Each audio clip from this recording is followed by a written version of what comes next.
Hello everyone, তো আবার চলে এসেছি একটা মিনি ব্লগ নিয়ে। তো আজ আমি বানাবো কুচো চিংড়ির বড়ার ঝোল। কুচো চিংড়িগুলোকে ভালো করে ধুয়ে নিয়েছি।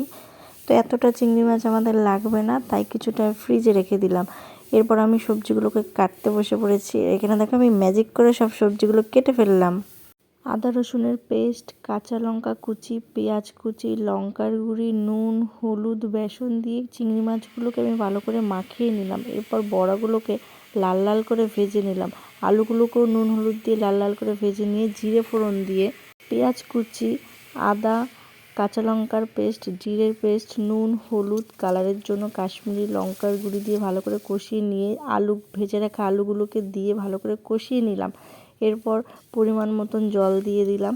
তারপর ভেজে রাখা বড়াগুলোকে ঝোলের মধ্যে দিয়ে দিলাম। তো একটুখানি ফুটে আসলেই এখানে গরম মশলা দিয়ে নামিয়ে ফেললাম। তো তোমরা অবশ্যই জানাবে কমেন্ট করে কেমন হয়েছে।